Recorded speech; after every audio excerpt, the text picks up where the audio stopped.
Magandang umaga po sa bawat isa. Salamat po muli sa Panginoon na tayo dinala sa Kanyang iglesia upang tayo po ay makasamba sa Kanya at makapaglingkod para sa Kanyang kaluwalhatian.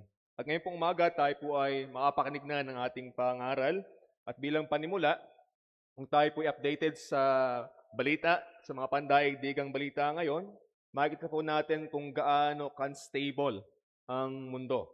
Kung paano nagbabago-bago ang mga pangyayari at bawat kalagayan nating mga tao sa mundong ito. Pagkat kamakailan lamang, akala natin yung digmaan, for example, sa Middle East ay settled na, pero kamakailan lamang naroon na ulit yung tensyon sa pagitan ng ah, Amerika at maging ang Iran. At gayon din, nagpapatuloy din yung digmaan sa Ukraine. Ang kaguluhan ay nakakaapekto sa ekonomiya, sa pagkain, sa taas ng langis, sa seguridad ng mga ordinaryong tao. At kapag ganito yung nangyayari sa sanlibutan, natural na ang mga tao ay maghanap ng seguridad, maghanap ng kapayapaan, at maghanap kung saan pa sila makakasumpong ng kagalakan sa buhay na ito. Pero ang katanungan dito, saan nila ito matagpuan? Saan natin masusumpungan ang hinahanap na ito ng tao sa kalagayan ngayon ng mundo? Kaya po dito papasok ang ating pong pag-aaral sa unang aklat ni Juan sa ating pagsisimula ng ating serye sa book ni Juan sa 1 John na kung saan ito ay nagpapakita sa atin na meron tayong mga sumpungan na seguridad, meron tayong mga sumpungan na tunay na kapayapaan, at meron tayong mga sumpungan na tunay na agalakan. At ito ay nasa salita ng buhay. Walang iba kundi nasa ating Panginoong Hesukristo na hindi nagbabago, na siyang makapangyarihang sa lahat, eternal na Diyos at nagkatawang tao upang mamagitan sa atin at sa Panginoon. Kaya po inaimbitahan ko po yung buksan ng inyong mga Biblia sa 1 John chapter 1, talatang 1 hanggang 4. 1 John chapter 1 from verse 1 to verse 4. At ganito po ang sinasabi ng salita ng ating Panginoong Diyos. Salita ng Diyos na walang anumang pagkakamali, walang anumang pagkukulang. Ito ay sapat sa ating mga buhay bilang mga manampalataya at marapat palagi nating pakinggan at isabuhay. Verse 1, yaong buhat sa pasimula, yaong aming narinig, yaong nakita ng aming mga mata, yaong aming namasdan at nahipo ng aming mga kamay tungkol sa salita ng buhay. At ang buhay ay nahayag at aming nakita at peratohanan. At sa inyo'y aming ibinabalita ang buhay na walang hanggan na kasama ng Ama at sa atin ay nahayag.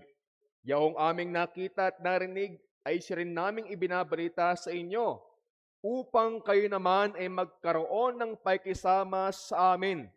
Oo, at tayo ay may pakikisama sa Ama at sa Kanyang anak na si Hesukristo. And verse 4, at ang mga bagay na ito ay aming isinusulat upang ang ating kagalakan ay malubos. Pagpalain po nawa ng Diyos ang pangaral ngayong umaga, tayo po muna ay lumapit sa Kanya sa panalangin. Ama naming Diyos, muli, narito kami sa inyong bahay-sambahan. Narito kami, O Diyos, bilang inyong iglesia, inyong mga anak. At kami nagpapasalamat sa pribilehiyo na kami ay merong kalayaang sumamba sa iyo, sa Espiritu at sa katotohanan. Kaya sa sandaling pong ito na kami makakapakinig ng iyong salita, tulungan niyo, O Diyos, kami, lalo na Panginoon ako na mga ngaral ng iyong salita. Pagkalooban po nawa ako ng karunungan at katapangan at katapatan upang iyong mga salita ay lubos na maintindihan sa tulong ng iyong Santong Espiritu. Nawa siyang kumilos sa aming kalagitnaan. Nawa sa pamamagitan, Panginoon, ng ministeryo ng iyong salita ay patuloy po na magkaroon ng bunga ng kalaguan sa iglesia. At ganyan, Panginoon, magbukas nawa ito, ang iyong salita, ng mga pusong wala pang pananampalataya sa Panginoong Yesus. Na makita po nila na ang eternal na Diyos ay nagkatawang tao para iligtas kaming mga makasalanan. Kaya tulungan niyo po kami ngayong umagang ito. Bigyan niyo po kami ng matalimahing tenga at handang mga puso na ito'y tanggapin. Alisin niyo po ang anumang hadlang ng kaaway at nawa, O Diyos, ang aming Panginoong Hesus lamang ang aming maitaas, maitanghal at maluwalhati. Sa pagtibig, aming dinadalangin sa iyo, sa dakilang pangalan ng inyong anak, ng aming Panginoong Hesus. Amen. Sa ating pong nabasa, ito po ay ang 1 John na sulat ni Apostol Juan. Ito po ay kanyang pastoral letter sa mga iglesyang nakakaranas nung panahong iyon ng mga kaguluhan sa pamagitan at kadahilanan ng mga maling pangaral patungkol sa Panginoong Hesukristo. So, kaya sa buong sulat ni Juan, makikita po natin yung palaging pagkatangka ni Apostol Juan na tulungan ang mga tunay na mananampalataya na makilala at maging matag sila sa totoong ebanghelyo mula sa mga maling pangaral patungkol dito. Kaya't mahalaga makita natin kung bakit ganito sa ating nabasa mga talataan, kung bakit ganito yung mga paunang panalita ni Apostol Juan. Sapagkat gayon nga sila'y naharap sa mga taong nangangaral ng maling Kristo. Kaya't hindi nagsimula si Juan ng kanyang panalita sa iglesia na meron agad siyang mga exhortation, kagaya ng sila'y magkaroon ng maayos na pakikisama, kayo magalak, maging masaya kayo, kundi siya muna ay nagsimula sa ating Panginoong Hesukristo. Sapagkat si Kristo ang pinakapundasyon ng Kristyanismo. Siya ang pundasyon ng ating mga buhay. Nandun yung katanungan kung sino si Kristo. Pinahayag ni Juan, siya ang mula sa pasimula, siya ang salita ng buhay. At ang salitang ito ng buhay ay nagkatawang tao na kanilang nakita, narinig, nasaksihan, nahipo ng mga apostol. Kaya naman ang Kristong ito na napatutuhanan nila ay kanilang ayong ipinapahayag sa mga makasalanan para sila rin ay magkaroon ng pakikisama kagaya nila sa ating Panginoong Diyos. Kaya ang tunay na Kristiyanong pakikisama at tunay na Kristiyanong kagalakan, hindi siya nagsisimula sa ating mga sarili o sa kung anumang mga bagay na ating makikita at makasumpungan sa mundong ito. Dahil ito ay nagsisimula walang iba kundi kay Kristo, sa ating Panginoong Hesukristo. Kaya po yung mensahe ngayong umaga na gusto ko pong ating maunawaan na ito, ang eternal na anak ay nagkatawang tao at ipinahayag sa makasalanan upang ipagkaisa sila sa Diyos at magkaroon ng tunay na kagalakan. Medyo mahaba po na konti, ay pong ulitin. Ang eternal na anak ay nagkatawang tao at ipinahayag sa makasalanan upang ipagkaisa sila sa Diyos at magkaroon ng tunay na kagalakan. So, ang pundasyon ng ating pakikisama, pakipagkaisa sa Diyos at sa ating tunay na kagalakan, hindi po siya nakabatay sa ating mga damdamin or karanasan o mga ginagawa sa buhay na ito, kundi ipinapahayag po dito na ang pundasyon ay walang iba kundi si Kristo mismo. Yan yung ating makikita sa daloy o yung flow ng talataang panalita ni Apostol Juan. Mula sa pagkahayag kay Kristo, kanila itong ipinahayag, si Kristo'y tinanggap, nagkaroon ng pakikisama sa Diyos, at sa huli, merong lubos na kagalakan. Kaya po, mula din sa ating mensaheng yan, natin kukuha yung dalawa nating punto. Ang una, ang eternal na anak ay tunay na nagkatawang tao. Yan po ang ating makikita sa verse 1 to verse 2. Ang eternal na anak ay tunay na nagkatawang tao. At pangalawa, ang nagkatawang taong Kristo ay nagdala sa atin sa pakikipag-isa sa Diyos at sa tunay na kagalakan. Ang nagkatawang taong Kristo ay nagdadala sa atin sa pakikipagkaisa sa Diyos at sa tunay na kagalakan. Yan naman po ang ating makikita sa verse 3 to verse 4. Atin po muna tingnan yung unang punto. Na ang eternal na anak ng Diyos ay tunay na nagkatawang tao. Yan yung sinasabi ng talataan ng 1 hanggang 2. Yung buhat sa pasimula, narinig, nakita ng mga mata, namasdan, nahipo ng kamay tungkol sa salita ng buhay. Pansin niyo po yung layin dito ni Apostol Juan sa kanyang mga pananalita. Ang unang layin ni Juan dito ay tiyakin sa kanyang mga sinusulatan na ang Jesus na kanilang ipinapangaral nilang mga apostol ay ang tunay at ang makasaysayang Kristo. Ibig sabihin, ito yung totoo. Dahil in response sa mga maling mga nangangaral, kahit ito yung naging kanyang panalita, kanyang pinagdidiinan dito na si Kristo ay hindi lamang siya isang espiritual na ideya lamang. Hindi siya isang ilusyon lamang kagaya ng sinasabi noon ng mga maling mangangaral. At mas higit, pinagtitibay ni Juan dito na si Kristo ay hindi isang nilalang na nagsimula lamang sa Bethlehem, sa kanyang kapanganakan. Hindi doon nagsimula lamang si Kristo. Binanggit niya nga na yaong buhat sa pasimula. Hindi siya nagsimula nung siya ipinanganak, kundi pinatotohanan ni Juan na si Kristo ay ang walang hanggang anak ng Diyos na tunay na nagkatawang tao. Nagkaroon ng tunay na katawan. Pansin po natin sinabi niya sa verse 1, sa kanyang pagdidiin dito, sa kawalang hanggan ng anak. Ang sabi ni Juan, siya ay nagbuhat sa pasimula.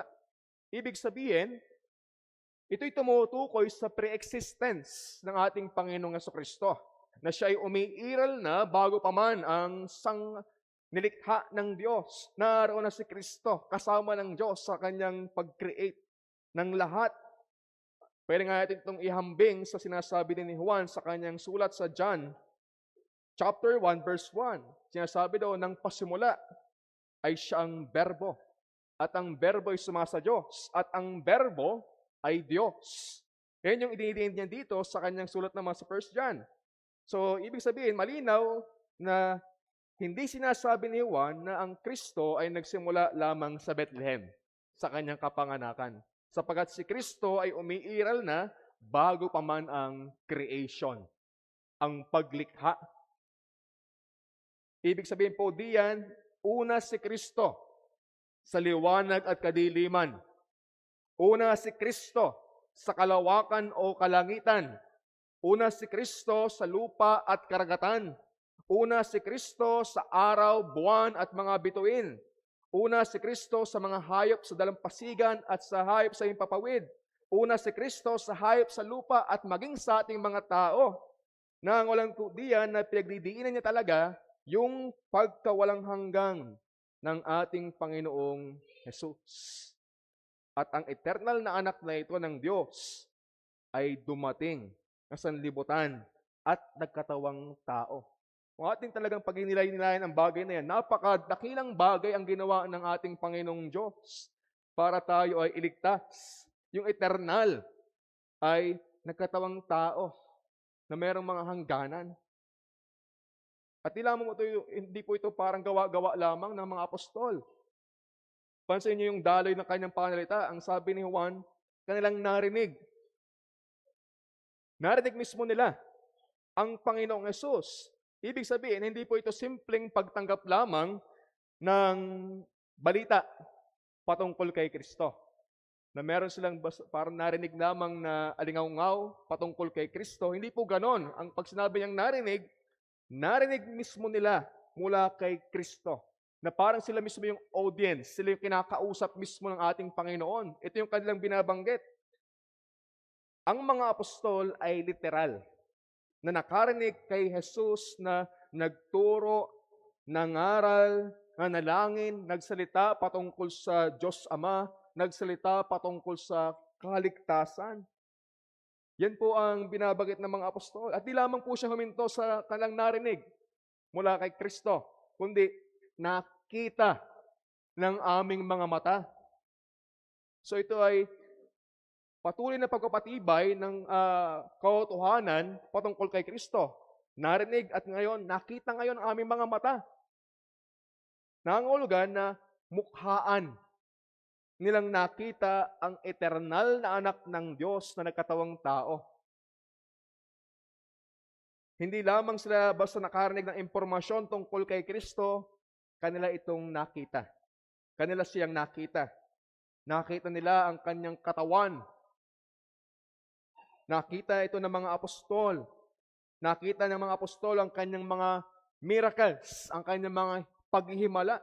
At nakita ng mga apostol ang kanyang naging pagdurusa, maging ang kanyang kamatayan, ang kanyang pagkabuhay na maguli hanggang siya'y bumalik sa kalangitan. Lahat ng ngayon nasaksihan ng mga apostol, kasama si Apostol Juan.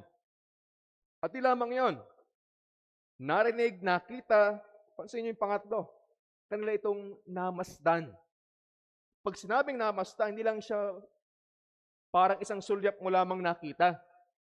Pag sinabing namasdan, hindi lamang isang mabilis na pagtingin sa isang bagay. Kundi ang ideya ng namasdan po diyan ay nangangahulugan na nagkaroon sila ng masusing pagmamasid sa Panginoong Hesukristo. Matagal nilang nakasama at nakilala si Kristo sa kanyang pagkakatawang tao sa lupa. At yan ang kanyang piotohanan. At kung di pa tayo convinced dito, ang sabi pa ni Apostol Juan, nahipo ng aming mga kamay. Hindi lamang nila narinig, nakita, namasdan, kundi mismong sa pisikal na aspeto, kanilang nahawakan. Nahipo ang ating Panginoong Jesucristo, ang eternal na Diyos na nagkatawan tao. Ito ang isa sa pinakamatibay na patunay ng katotohanan na si Kristo ay di lamang sa ilusyon. Pero totohanan ng mga apostol, nahipo nila yung eternal na Diyos na nagkatawang tao. Ibig sabihin, merong tunay na katawan si Kristo. At pagkatapos ng kanyang pagkabuhay na muli, ito nga yung naging panalita ng ating Panginoon sa mga alagad. Hipuin ninyo ako at tingnan. Pero totohanan niya, siya yon. Siya yung Kristo na nagbangon muli sa mga patay. Sapagkat siya ang magliligtas sa kanyang bayan. Sapagkat siya yung salita ng buhay. Hindi lamang si Kristo nagtuturo ng patungkol sa buhay o tungkol sa buhay na walang hanggan. Sapagkat siya mismo sa kanyang sarili ang buhay na walang hanggan. Siya ang buhay. Ang sabi nga ni Juan din sa John 1 verse 4, nasa kanya ang buhay. Siya may tangan nito. Kaya nga dapat nating tingnan yung mga koneksyon ng mga talataan ng sulat ni Juan sa kanyang unang sulat hanggang sa Gospel of John na kanyang isinulat din. So makikita po natin yung connection dito sa 1 John chapter 1 to 2 kasama ng John chapter 1 verse 1 to 14. Makikita po natin yung parehong mensahe na ang walang hanggang salita ay nagkatawang tao, naging laman, kaya't ang sentro ng passage talagang ito ay ang pagkatawang tao ni Kristo, yung kanyang humanity. Ang anak na walang hanggan ay pumasok sa kasaysayan at kumuha ng tunay na kalikasan ng tao nang hindi tumitigil sa pag-iral bilang Diyos. Mahirap isipin. Ba't yun nakakahanga sa Panginoon para lamang maging possible, maging posible yung ating kaligtasan. Pinapakita din yung katotohanan ng pagiging isang persona ng ating Panginoong Jesucristo, subalit meron siyang dalawang kalikasan. Siya ay tunay na Diyos at siya ay tunay na tao. Sapagat yan lamang yung kwalifikasyon ng isang tagapamagitan na maaaring magligtas sa atin. Siya dapat ay Diyos upang magkaroon siya ng kakayahan na iligtas ang kanyang bayan at siya din dapat ay tunay na tao upang merong kumatawan sa mga taong makasalanan. Meron dapat tumupad ng buong kautusan at si Kristo po iyan. Ito ang tanging dahilan kahit nagkaroon tayong mga tao ng pag-asa na tayo mapanumbalik sa Diyos. Dahil ang Diyos anak na walang hanggang umiiral, eternal, ay nagkatawang tao para maging kinatawan, representative ng lahat ng sasampalataya sa Kanya. Yan yung kadakilaan ng ating Panginoong Jesucristo. At yan yung pinupunta dito ni Juan. Kaya hindi dapat i-deny yung kanyang pagkakatawang tao. Tunay siyang naging tao. Subalit siya'y Diyos. Kaya bilang punto, Sa katotohanan nga makita po natin na ang ating pananampalataya ay nakasalig sa tunay, sa walang hanggan at nagkatawang taong Kristo. Doon po nakaangkla at nakasalig ang ating pananampalataya. Kung di tayo niniwala sa bagay na ito, walang kabuluhan ang ating sinasampalatayanan. Kung di natin pininiwalaan at sinasampalatayanan na si Kristo ang ating tagapagligtas ay Diyos na nagkatawang tao, walang kabuluhan ang ating pananampalataya. Hindi tayo nananampalataya sa isang kathang-isip lamang na Kristo, sa isang guni-guning Kristo, sa isang kwentong kutsero na Kristo. Hindi po ganun ang ating Kristo. Ang ating pananampalataya ay nakasalig sa tunay na pagkakatawang tao, sa tunay na kamatayan, sa tunay na pagkabuhay na mag-uli, at tunay na pinatotohanan ng mga apostol ni Kristo. Ang Kristo po ng Kristyanismo, ang Kristo nagliligtas, ang Kristo ng Biblia, siya'y eternal, walang hanggan. Siya'y Diyos, siya'y isinilang, at tunay na nagkatawang tao. Siya ay tunay na namatay. Tunay siyang nagbangon muli sa mga patay. At tunay siyang pinatotohanan ng kanyang mga alagad na nakasaksi mismo, nakarinig, nakakita, nakamasid, nakahipo sa kanya. Ito ang katotohanan na maging sa atin ay dumating. At atin siyang nakikilala sa pamamagitan ng Ebanghelyo na ipinahayag ng mga apostol na hanggang sa kasalukuyan ay ating ipinapahayag at nagpapatuloy dapat na ipinapahayag. Ano, bilang isang illustration, kung meron sa ating magsabing tao na sabihin niya meron siyang narinig patungkol sa isang napakagandang lugar, napakagandang, sabihin natin, resort, kaya hindi describe, exaggeration, kung gaano aganda ito, dapat nating puntahan. Siguro meron tayong agam-agam kung tayo may niwala doon. Wala siyang patunay. Pero, kung merong isang tumulong sa kanya na nagpatunay na nagsabi, nakapunta na ako dyan. Talagang nakita ko. Meron pa akong pictures, naramdaman ko yung ambience doon. Mas sige tayo may niwala po doon. Dahil meron nakakasaksi tao patunay. Ano po, ganyan din po ang patotoo ng mga apostol, ang patotoo ng Biblia. Higit siya sa sabi-sabi. Sapagkat sabi ni Juan, narinig talaga nila si Kristo. Nakita talaga nila si Kristo at nabasdan at nahawakan. Yan po yung apostolic witness patungkol sa tunay at biblical na Kristo. Kaya po ang implikasyon dapat niya sa ating buhay bilang mananampalataya ito, na ang ating katiyakan ay hindi nakasalig sa anumang nasa ating sarili. Hindi sa ating damdamin o kakayahan o espiritual mang anumang karanasan, sapagkat ang lahat ng yan ay nagbabago. Kung doon natin sasalig ang ating pananampalataya, hindi ito maging matibay. Ngunit si Kristo na sinasampalatayaan natin, ang tunay na Jesus, wala sa kanyang pagbabago. Kaya't naroon yung katatagan dapat ng ating pananampalataya. Ang sabi ng Hebrews 13 verse 8, si Jesucristo ay siya ring kahapon at ngayon, oo at magpakailanman. Yan ang tunay na Kristo ng Kristyanismo, ang tunay na Kristo ng Biblia.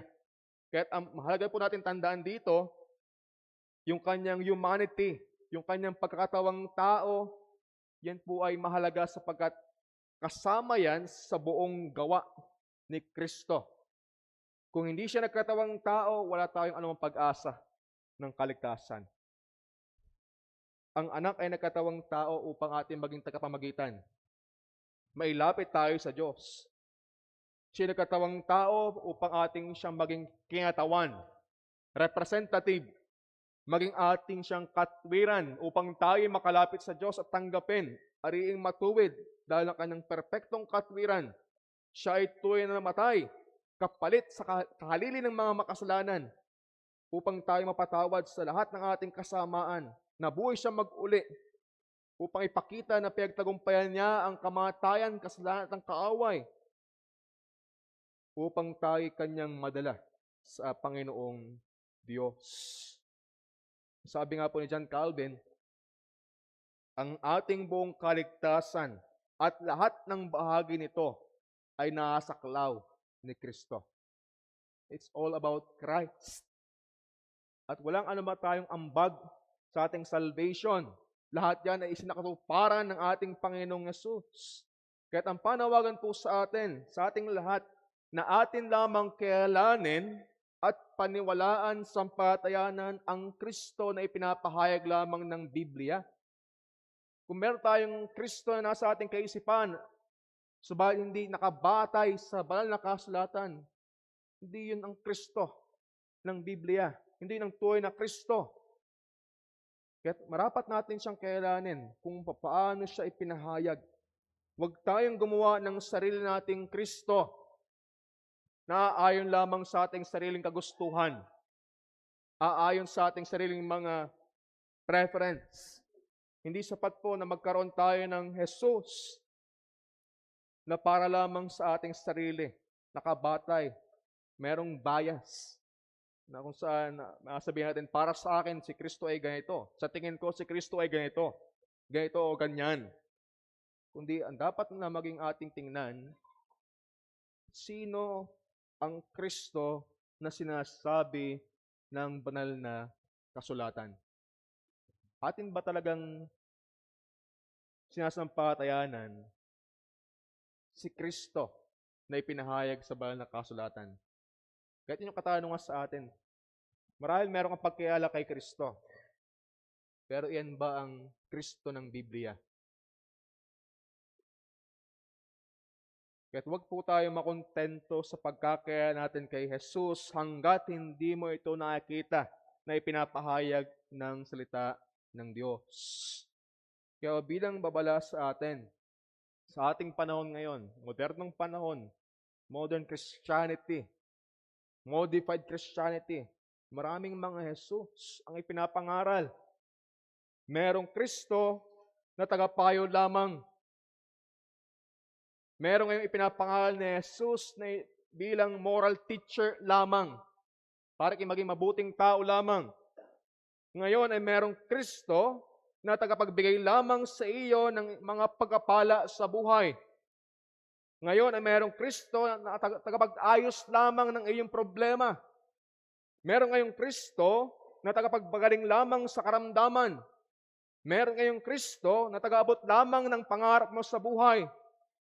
Merong Kristo na nagbibigay lamang sa iyo ng mga material at temporal na mga bagay. At kung yan ang iyong Kristo, hindi yan ang Kristo ng Biblia. Hindi yan ang sinasabi na Apostol Juan na Jesus. Sapagkat kung yan ang iyong Jesus, hindi yan ang Kristo ng Diyos na makapag-iligtas sa iyo.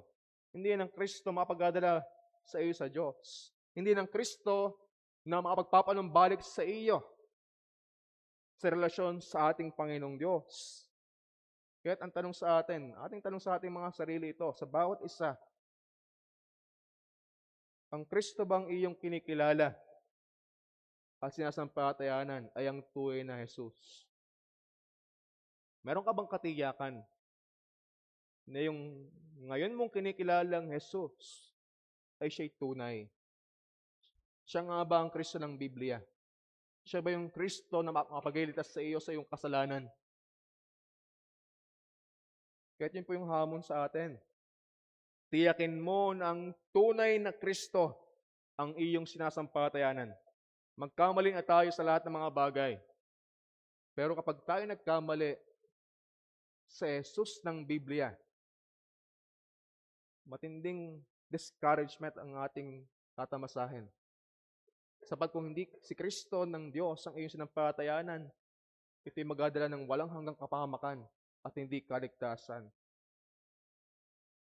Kaya kung meron po tayo ngayon dito mga kaibigan, kung ikaw ay wala pang kaligtasan, kung hindi mo patiyak na ikaw ay tutungo, kapiling ng Diyos, ito yung katanungan sa iyo.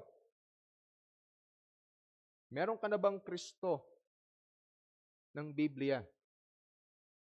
Masasabi mo ba na ang iyong sinampatayanan ng Jesus ay ang Jesus na nagliligtas? Gaano ka nakakatiyak? Paano mo titingnan si Jesus? Hindi gaya lang ng mga nabanggit kanina, para lamang sinampatayanan mo lang si Kristo dahil ng mga pisikal na mga pagkapala sa buhay na ito. Sabi ni Apostol Pablo, kung sa mga bagay lamang sa mundong ito tayo nagsiasa kay Kristo, tayo na sa lahat ng mga tao ang kahabag-habag. Dahil mali, kung tayo sasampataya kay Jesus para lamang sa mga temporal at material na bagay, mas higit ang kanya naging layunin ng kanyang pagparito upang tayo madala niya sa Diyos. Makilala siya na tunay na buhay. Siya ang buhay na walang hanggan. Bakit sa atin naman bilang mga Kristiyano, kung tayo mga manampalataya ng ating Panginoong Yesus, sa katotohanan ng ating nakita ang tunay na Kristo ng Biblia, naranasan ang kanyang pagliligtas, na ipagkaisa sa kanya, ipahayag natin ng matapat ang tunay na Kristo ng Biblia. Huwag tayong kumompormiso. Matapat natin siyang ipangalandakan sapagkat siya'y totoo. Kung ating tunay na nauunawaan si Kristo ang ating sinampalatayanan, marapat po natin siyang patotohanan, maging meron mang mga sakripisyo tayong danasin. Maging ang kapalit man yan ay ang ating aginhawaan sa buhay na ito, magdulot man yan sa atin ng mga oposisyon, ng mga pag-uusig, humarap man tayo maging sa kamatayan dahil si Kristo ay tunay. Handa natin yun harapin. Kasi po marami tayo nakikita ng reliyon sa mundong ito. Napakaraming religions. Narin ang Hinduism, Buddhism, Islam, at napakarami mga iba. At bilang tayo nasa totoong panampalataya, ating nakikita ang kanilang kamalian sapagkat hindi si Kristo ang kanilang tagapagligtas. Nakikita natin ang kanilang mga pagkakamali, gaano man ang kanilang ginagawang paglilingkod at pagsamba sa kanilang Diyos. Kahit ang kanilang buhay man ang nagiging kapalit sa kanilang Diyos, pero mali. Sapagkat paniniwalaan nila na ang kanilang relihiyon ang tama. Paniniwalaan nila na ito ang tunay na Diyos. Kahit makikita sa kanilang mga buhay kung gaano karubdob ang kanilang ginagawang sakripisyo, kahit buhay man maging kapalit. Subalit nakakalungkot na katotohanan, maling Diyos ang kanilang pinagalagakan ng kanilang buhay. Subalit tayo mga kapatid, tayo ang nasa katotohanan. Ang tunay na Kristo ang ating sinampalatayanan. Ating nakikilala ang tunay na Kristo ng Biblia at ating siyang sinampalatayanan at naranasan ng kaligtasan. Marapat din nakikita sa atin ang ganoong kasidhian na siya'y sambahin at paglingkuran dahil siya'y totoo. Siya'y totoong namuhay at namatay para sa atin. Mabagabag nawa ang ating mga puso kung namumuhay tayo na parang hindi totoo si Kristo. Sapagkat hindi natin siya matapat at masigasig na ipapahayag sa mga tao. Sapagkat hindi natin siya matapat na ipapakita sa paraan ng ating pamumuhay na parang hindi siya totoo. Panawagan sa atin po yan. Kahit sa akin, sa bawat isa sa atin. Minsan, dumating pa sa punto na atin naukutya. Naukutyat natin ang ibang mga relihiyon sa pagkaalam na gaano man sila kasinsero, kasinsir sa kailang panampalataya sa maling Diyos. Walang kabuluhan ng kailang ginagawa sapagkat hindi tunay na Diyos. Pero tayo ba nagsasabing kumikilala sa tunay na Kristo ng Biblia? Tayo bang nasa totoo? Nakikitaan ba tayo ng marubdob, masugid, masigasig na pagsamba at paglilingkod para sa ating Panginoong Yesus na ating kinikilalang tunay? Ating tingnan ang ating ginagawa. Kung tunay si Jesus, paano tayo namumuhay para sa Kanya? Nakikita natin yung mga maling mga panampalataya. Pero gano'n na lamang sila kasigasig. Dahil pininiwalaan ng tunay iyon. Pero hindi. Dapat po tayo nasa katotohanan. Nakarinig ng ebanghelyo patungkol kay Kristo. Nakilala siya ng totoo. Naranasan siya na ipagkaya sa Kanya. Nawa, naroon yung ating marubdob na pagluwalhati at pagpagamit ng ating buhay para sa Kanyang kalatian. Mapukaw nawa ang ating buhay, mga kapatid. Alam niyo po, sa church history, kung ating nakikilala si Athanasius. Si Athanasius ay tinatagurian na champion of Nicaea. Siya yung chief proponent ng Trinitarianism at tinatagurian siyang father of orthodoxy, ng tamang katuruan. Bakit? Siya'y tumindig lamang naman sa maling katuruan ng Arianism. Na ang Arianism ay itinatanggi ang tunay na pagka-Diyos ni Kristo. Nung time na yon, merong Roman Emperor na nangunguna sa mga iglesia. At anong nangyari? Mas panigan yung katuruan na si Kristo nga ay hindi tunay na Diyos. Kaya para kay Athanasius, hindi ito isang maliit na theological disagreement lamang. Ito'y patungkol sa kanyang Kristo na totoo at kanyang sinampalatayanan. Sapagkat sa kanyang kaisipan, kung si Kristo ay nilalang lamang ng Diyos, hindi siya tunay na Diyos. At kung hindi siya tunay na Diyos, hindi siya maaaring maging tagapagligtas na kailangan ng makasalanan. Guguho ang kanyang panampalataya. Kaya siya sa harap ng oposisyon, ng banta ng pag-uusig, siya'y nanindigan. Bagaman marami siya naging kaaway, naging kalaban. Kahit wala siya maging kakampi. Kaya nga tinagurian sa kanyang pagtindig sa katotohanan kay Kristo. Yung Latin word na Athanasius contra mundum. Athanasius against the world.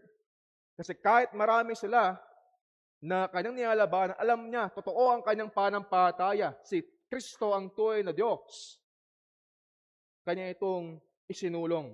At bagaman naalaman niya na maaaring ang maging kapalit ng pagtindig sa katotohanan ay maraming mga problema sa kanyang buhay, etc. At which is nangyari nga. Alam niyo ba, sa loob ng 17 years, 5 beses siyang na-exiled. Ibig sabihin, tinawalag. Dahil siya kumokontra sa posisyon noon ng church na panigan yung Arianism na hindi niniwala na si Kristo ay Diyos. Subalit, bagaman 5 beses siyang na-exiled sa pagtayo sa katotohanan. 17 years nanindigan siya at sa huli, siya naging champion na si Kristo ay Diyos at tunay na naging tao. Na-establish yung katotohanan na si Kristo ay tunay na Diyos at tunay na tao. At nailathala yan sa Nicene Creed na hanggang sa kasalukuyan ay ating nakita at nababasa. Ganyan siya tumindig sa katotohanan. Kaya sa atin din, kung tayo niniwala na si Kristo ay tunay, matibay nawa nating panghawakan at katotohanan ang kadakilaan ni Jesus. Maging hamon sa atin po yan na kumikilala sa Kanya. Siya'y tunay na nagkatawang tao. Pangalawang punto, ang nagkatawang taong Kristo ay nagdadala sa atin ngayon sa paipagkaisa sa Diyos at sa tunay na kagalakan. Hindi lamang siya nagkatawang tao, merong layunin ng kanyang pagkakatawang tao, which is naranasan ng kanyang lahat ng manampalataya ng kanyang bayan. Nagdadala iyon sa pakikisama sa Diyos at naghahatid sa kanila ng tunay na kagalakan. Yung sinasabi dito sa verse 3 and verse 4. Na yung nakita ni Juan at narinig niya ay kanyang ibinabalita. Sa anong kadahilanan? Upang magkaroon ng pakikisama sa kanila, sa Diyos Ama, sa kanyang anak na si Jesucristo. Sa layunin, sa lubos na layunin, upang ang ating kagalakan ay, sabi dito, malubos. Maging mas nagana. Yun yung sinasabi ni Juan. Ipinapakita po dito ni Juan kung bakit niya ipinapahayag si Kristo. Hindi lamang upang malaman natin kung sino si Jesus, anong kanyang katangian, sino siya, anong kanyang karakter. Hindi lamang ito upang magkaroon tayo ng tamang teolohiya sa Christology. Hindi lamang niya ito ibinabalita upang magkaroon ang mga tao doon, ang mga manampalataya ng impormasyon tungkol sa gospel, kundi ipinapahayag nila si Kristo, nilang mga apostol, sa mga makasalanan upang magkaroon sila ng pakikisama sa Diyos at magkaroon ng ganap at lubos na agalakan sa Diyos. At ang mga bambabasa po dito ni Juan, yung kanyang original reader po dito, ay kailangang malaman na ang kailang pananampalataya ay nakasalig dapat sa apostolic witness patungkol kay Kristo. Kaya kung inyo mapapansin sa verse 3, merong pag-uulit na ginawa si Juan. Sabi niya, yung aming nakita at narinig. Inulit niya ito ulit. Pero meron siyang dinagdag. Yung nakita at kanilang narinig ay siya rin namang ibinabalita, ipinapangaral, ibinabahagi. Hindi lamang siya tumigil sa kalang sarili. Meron siyang pagbabalita nito. So mapapansin po natin yung translation dito ni Juan. Sa verse 1, nakita natin na narinig lamang nila at nakita. Subalit sa verse 3, nakita nila, narinig at ibinabalita ngayon. Pinapakita po dito na ang mga apostol ay hindi lamang sila witness nga lang ng katotohanan ni Kristo. Sila ay naging tagapaghayag ng gospel na hanggang sa kasalukuyan nakinabang tayo sapagkat dumating sa ating ebanghelyo dahil merong nagbalita niyan. Ang kanilang nakita ay kanilang ipinahayag, ang kanilang narinig ay kanilang ipinahayag, at ang layunin ng kanilang pagpapahayag upang magkaroon ng pakikisama sa kanila at sa Diyos. So una yung pakikisama sa amin, ang sabi ng apostol. Ibig sabihin, ang ebanghelyo ay hindi para matili lamang sa kanila, sa kanilang sarili. Bagkus ang narinig nila ay dapat marinig din ng iba. Hindi para lamang sa kanilang sarili ito. Kaya naman kanila itong ibinabalita, ipinapahayag. Ang ideya, magbalita or magpahayag or maghatid ng mensahe, which is ito nga po yung gospel. So, makapansin po natin kay Juan, hindi niya sinasabi na meron akong ibinabalita sa inyo na sa tingin ko ito yung dapat yung maunawaan o sa aking opinion. Hindi niya sinasabi na meron akong binabalita sa inyo ayon sa sarili kong filosofiya. Kundi ang sabi niya, ibinabalita namin. Alin? Yung kailang narinig at yung kailang nakita. Hindi mula sa kailang sarili. Yung kailang nasaksihan na totoo. At yun yung kailang ibinabalita. Ibig sabihin, merong mensaheng ipinagkatiwala sa mga apostol, which is yan po yung apostolic gospel. At ito din ang ipinagkatiwala sa iglesia hanggang sa kasalukuyan. Ito yung naipara sa atin na ebanghelyo na walang pagbabago, walang pagdaragdag. Ang church ngayon ay hindi tinawag upang lumikha tayo ng bagong mensahe. Wala tayong bagong message. Kung ano yung nasaksihan ng mga apostol na naipasa, yun din ang ating sinasaksihan at ipinapangalandakan. Ang church ay tinawag upang ipahayag ang mensaheng tinanggap mula sa mga apostol at naisaad sa banal na kasulatan. Kahit wala tayong anumang mensahe sa ating sarili. At atin siyang ipinapahayag upang patuloy ang mga taong mga makasalanan na magkaroon ng pakikisama sa kanila dahil ng ebanghelyo. Yung sabi sa verse 3, upang kayo naman ay magkaroon ng pakikisama sa amin. Yung word po diyang pakikisama, dyan kinuha yung koinonia or fellowship na salita na nangangahulugan na marapat ito ay higit pa. Pag sinabing magkaroon kayo pakikisama sa amin, hindi ibig sabihin na magkaroon lamang tayo ng pakipagkaibigan, pakipagkasunduan. Hindi po ganon. Pag sinabing pakikisama po diyan, higit pa siya sa pagkakaibigan. Yun ay tumutukoy sa pakikisama, pakikibahagi, komunyon. Ibig sabihin, meron tayong isang karanasan na pare-pareho sa atin yung gospel, yung kaligtasan. Merong partisipasyon, may pakikibahagi sa isang bagay, which is yung nga po yung gospel. So sa konteksto ni Juan, meron pong dalawang direksyon yung pakikisama o fellowship. Una, sabi niya, upang magkaroon ng pakikisama sa kanila. sa mga apostol. Ibig sabihin, ang tumatanggap ng gospel ay naging bahagi ng komunidad ng mga sumampalataya sa Ebanghelyo. Kahit narito yung church, tayo yung itinatag ng Diyos na kalipunan ng mga sumampalataya sa gospel. Nagkaroon tayo ng pakikisama sa bawat isa, bagaman magkakaiba tayo ng pinanggalingan, sitwasyon, edad, kasarian, background. Yan ang kapangyarihan ng Ebanghelyo sa isang layunin. Ang luwalhatian si Kristo. Yan yung una, magkaroon ng pakikisama sa bawat isa. Pangalawa, at mas higit na binanggit niya dito, upang tayo ay magkaroon ng pakikisama sa Ama at sa Kanyang anak na si Hesus Kristo. Ito yung mataas na realidad na ang Christian fellowship ay di nga lamang simpleng magkakasama tayo dito, kundi ang pinapangalandakan ni Juan, meron tayong pakikisama kay Kristo. Si Kristo ang pinakasentro ng ating pakikisama sa Diyos Ama, sa atin sa bawat isa. Alisin mo si Kristo, walang kabulan yon. Subalit, kapag nilagay mo si Kristo, kaya't nagkaroon tayo ng pakikisama ng tunay. At mansin din po natin maiging sinabi ni Juan. Napaganda po ng mga talataan dito. Kung ating titingnan yung sinabi na upang kayo naman ay magkaroon ng pakikisama sa amin, nangangahulugan po yan na pagkatapos sabihin yon, meron pakikisama sa Ama at sa Anak, matapos namin sa Ama at sa Anak na si Hesus Kristo, meron ditong vertical at horizontal na dimensyon ng kaligtasan. Anong ibig sabihin? Vertical, nagkaroon tayo ng pakikisama sa Ama sa pamamagitan ni Kristo. Horizontal, nagkaroon tayo ng pakikisama sa bawat kapatid sa pananampalataya. Una yung vertical and then horizontal, yun yung flow.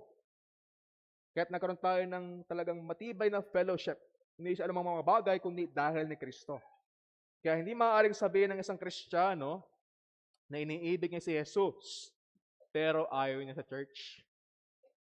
Hindi mo pwedeng sabihin na meron kang pagmamahal kay Christ sa Panginoong Jesus, pero baliwala sa iyo ang church.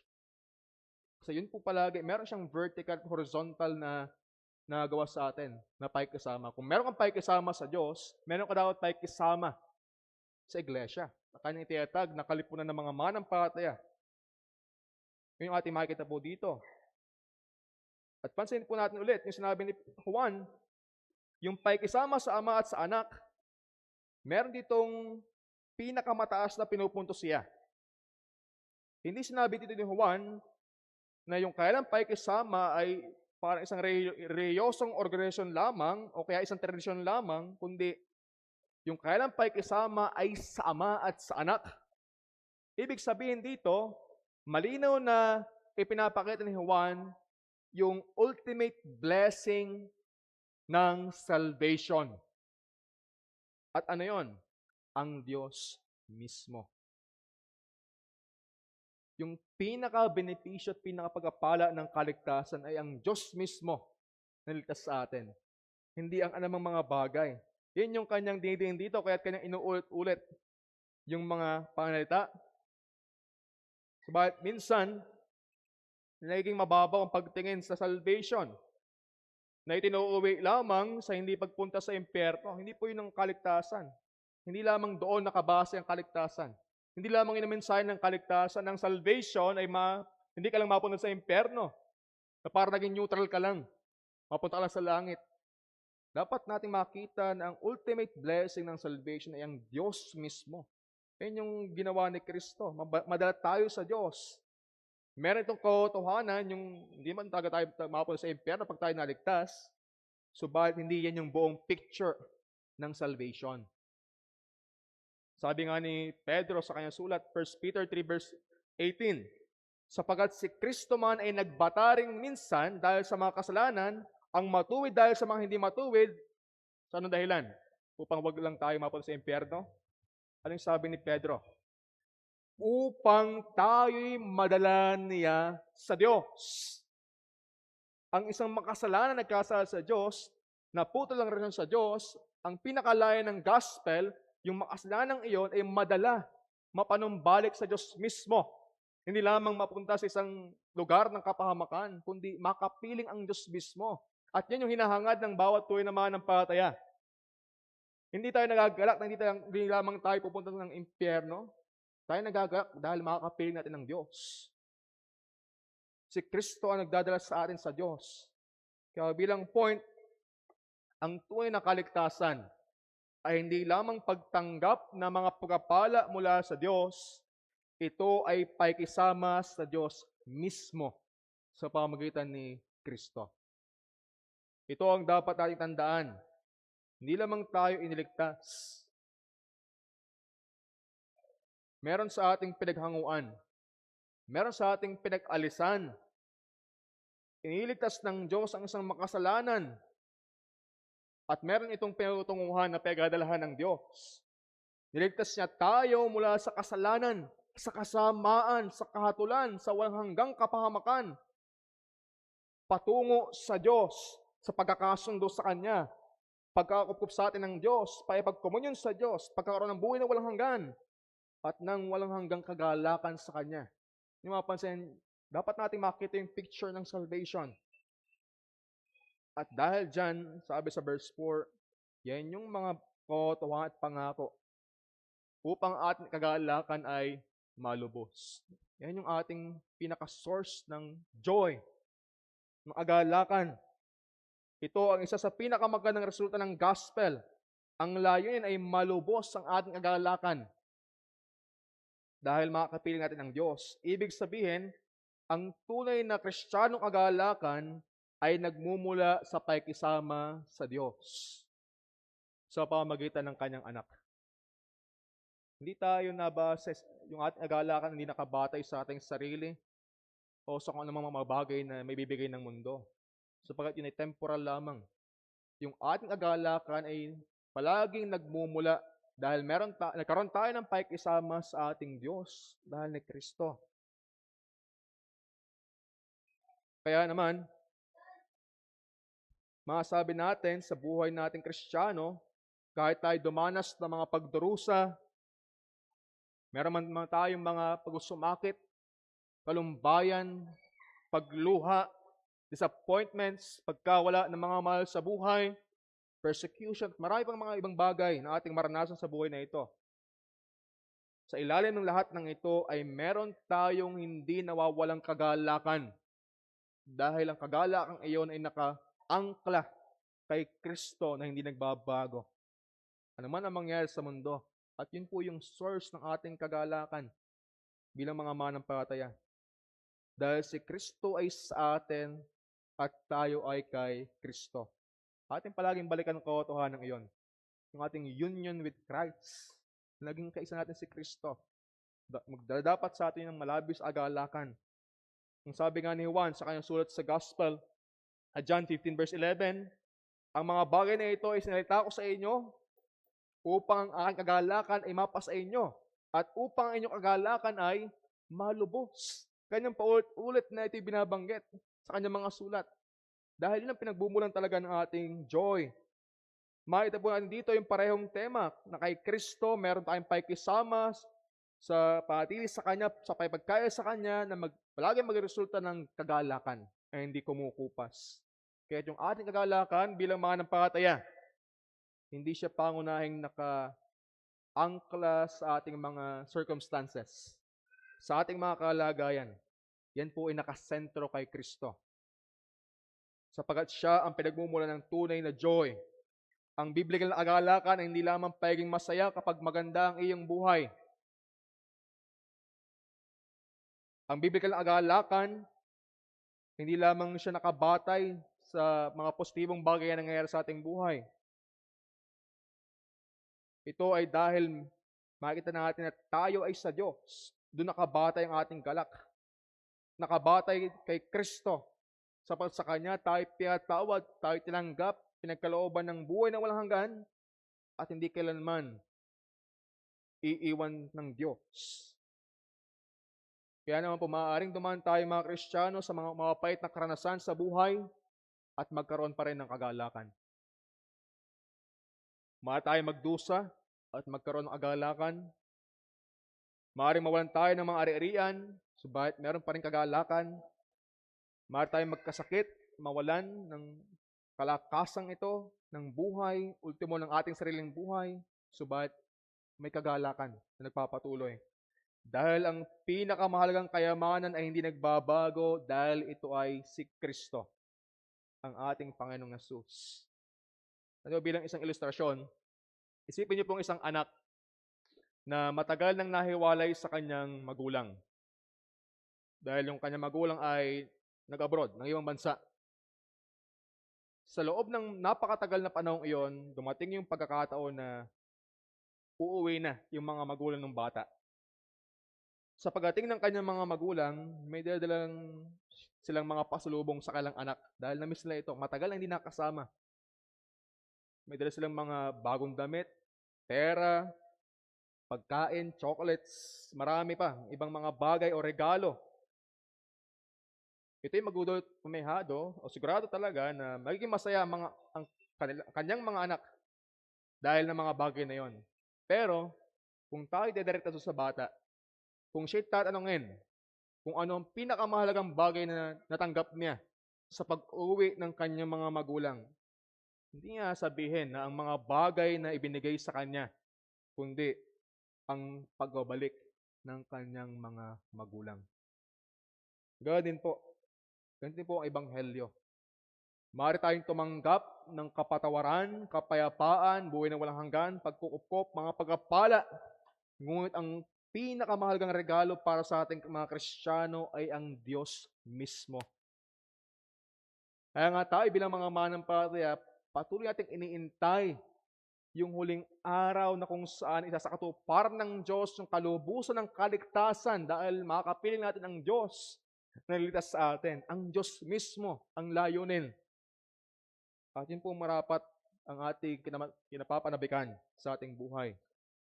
Kaya bilang implikasyon sa atin pong bilang mga manampalataya, una, ang ating agalakad ay hindi marapat sumalig sa ating kalagayan. Kung ating kagalakan ay nakasalig sa pera, mawawala ito, yung joy kapag wala ka ng pera. Kung agalakan natin ay nakabase sa success, katagumpayan natin sa buhay, mawawala iyan pag bumagsak ito.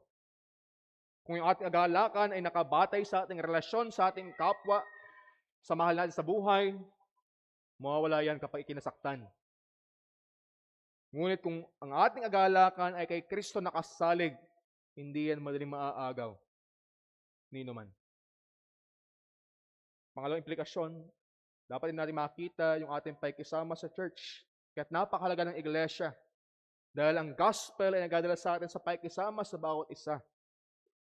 Kaya't ating po makikita na sa bagong tipan, hindi normal yung isolated Christianity, yung humihiwalay. Nagkasabing Kristiyano pero hindi kaugnay ng iglesia. Siya ay foreign sa New Testament Church. Kaya sa bawat niligtas ng Diyos, siya ay ibinibilang sa kanyang iglesia. Ang tunay na manampalataya ay nilalagay sa katawan ni Kristo, ang local church. Kaya ang church membership, fellowship, accountability, discipleship, at corporate worship nating sinasagawa ay napakahalaga sa ating buhay bilang mga manampalataya. At panghuling implikasyon, yung ating ding narinig na patotohanan ng gospel ay dapat ding ipahayag. Dapat din natin siyang ipangalandakan. Sinabi ni Juan, yung aming nakita, narinig, ay siya rin naming ibinabalita. Ngayon, kung tunay din natin nakita si Kristo, hindi natin dapat itago ang katotohanan ito. Ang iglesia ay tinatanggap ang salita, sinasampalatayan ang salita, at ipinapahayag ang salita. Kaya naman sa ating mga pagpaplano ng evangelism, church planting, maging kaisa po tayo. Kung ating nakita at napatunayan at tunay yung Kristo, yung ebanghelyo, nagdadala sa mga tao sa pakikisama sa Kanya, maging bahagi tayo. Tayo man ay nasa mga taong humahayo, o hindi man tayo nakakasama physically, tayo sumusuporta sa ibang bagay, higit sa lahat sa pananalangin, may aktibo tayo sa kapahayag ng dakilang ebanghelyo. Kaya bilang panawagan po sa atin, again, kung meron po ditong hindi pa nakakilala kay Kristo, kung hindi mo pa siya nakikilala, nakita natin na ang eternal na Diyos na ito, ang Panginoong Yesus ay nagkatawang tao para maging tagapagligtas ng lahat ng nasampalataya sa Kanya. Kaya ang aking panawagan sa iyo, kaibigan, kung wala pang panampalataya kay Kristo, lumapit ka na sa Kanya. Sampalatayaan mo ang Kanyang ginawa. Siya ay Diyos. Siya ay nagkatawang tao. Siya yung makakapagligtas sa iyong kaluluwa kung siya lamang ay lubos mong pagtitiwalaan ng buong mong buhay. Kaya lumapit ka sa Kanya na may panampalataya. At kung ikaw na ay isang manampalataya, sa atin bilang isang iglesia, hanapin nawa natin palagi ang ating kagalakan kay Kristo at hindi sa anumang mga bagay ng mundo. Kay Jesus nawa natin masumpungan ang ating joy. Huwag nating gawing pampalit ang iniaalok at natamas natin mula sa libutan, ang salapi, ang ating career, relationship, ultimo ang ating mga ginagawang ministry, entertainment, social media, achievements, anumang mga bagay. Huwag natin gawing yung alternative na pampalit ng kagalakan. Sapagkat kung doon natin ibabatay ang ating kagalakan, lahat ng yun ay magbabago at kukupas. Kahit yun po yung panawagan sa atin. At tayo maging aktibo sa iglesia. Kung ikaw ay na kay Kristo, ibigin mo ang Kanyang katawan. Huwag ka lamang maging tagadalo. Magibahagi ka sa church. Ito yung layunin ng kaligtasan. May kasama tayo sa Diyos at sa Kanyang iglesia. At panghuli, ibahagi natin ang gospel. Atin siyang ipangaral. Ito yung totoo. Ito yung gospel na nagliligtas. Ito yung ebanghelyo na nagdadala sa atin kay Kristo. Kaya't marapat din natin itong ibahagi sa mga taong wala pa sa Kanya. Kaya bilang babala sa atin, paalala. Ang paalala po sa atin, posible na magkaroon ng ginagawa sa iglesia. Maaaring meron tayo mga ginagawa sa church, pero wala doon si Kristo. Ito ay tumutungo na sa ating motibasyon. Sa lahat ba ng ating ginagawa, ito ay nakabatay kay Kristo. Maging sa ginagawa natin sa church, dahil posible na tayo maging active sa iglesia, ngunit hindi tunay na para kay Kristo. Ating pong suriin ang ating mga sarili. Tandaan natin na hindi panakip ang ating ginagawa sa kaligtasan. Pangalawang paalala sa atin, maaari tayong magkaroon ng pakikisama sa mga manampalataya, subalit wala ang Diyos bilang sentro. Tandaan natin yung layunin ng kaligtasan, magkaroon tayo ng pakikisama. Kaya tayo nagkaroon ng pakikisama sa bawat isa. Dahil una nagkaroon tayo ng pakikisama sa Ama at sa Anak.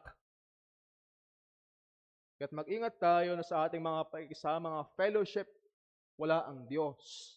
Wala si Kristo. Maaari tayo magkaroon ng marami mga Kristiyanong kaibigan, ngunit hindi tunay na nakikisama sa Diyos. Tandaan po natin, yung ultimate fellowship ay sa pakikisama sa Ama at sa Anak. Kaya kung sa ating bawat fellowship, hindi ang Diyos ang sentro, si Kristo ang sumasaklaw sa ating mga pakikisama, wala itong kabuluhan. Hindi ang tunay na pakikisama. Hindi ang tunay na pinagkakaangkalahan ng ating fellowship. At pangatlo, maaari tayong magkaroon. Mag-ingat tayo sa hindi totoong kagalakan. Maaari tayong magkaroon ng kagalakan, pero hindi nakabatay kay Kristo.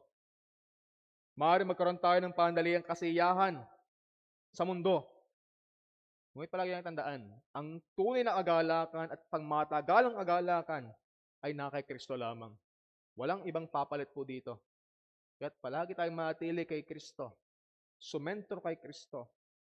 Kaya ito po yung aking gustong maging tanong sa atin, sa bawat isa. Huling katanungan sa atin.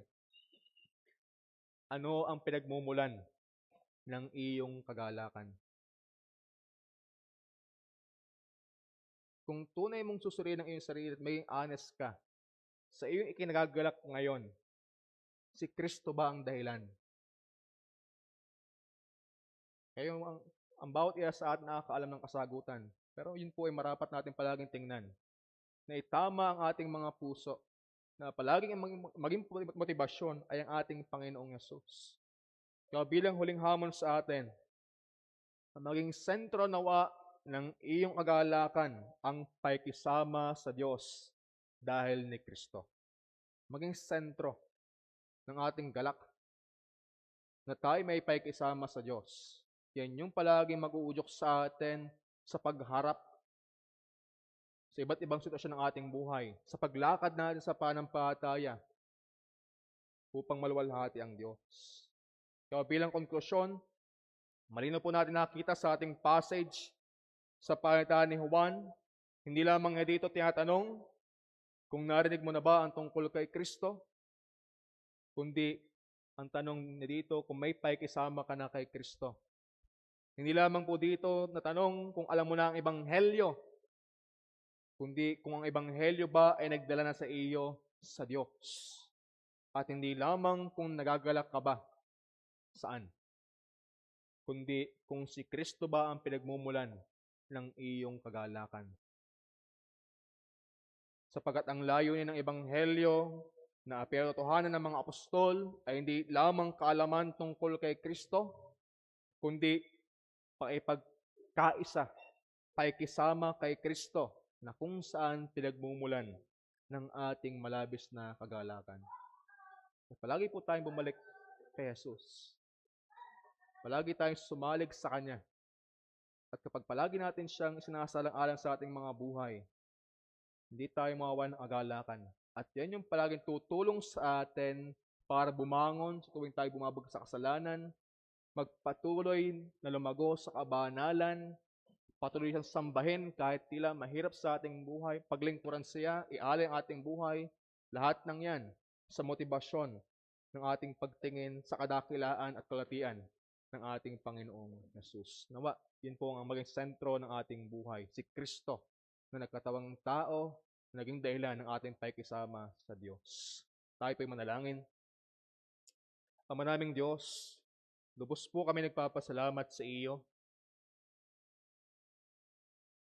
sa inyong biyaya, sa inyong pag-ibig, sa pagkakalob niyo po ng inyong bugtong na anak na pinaka-iniibig, ang Panginoong Yesus, na bagaman siya'y Diyos, walang anumang pangailangan sa kanyang sarili.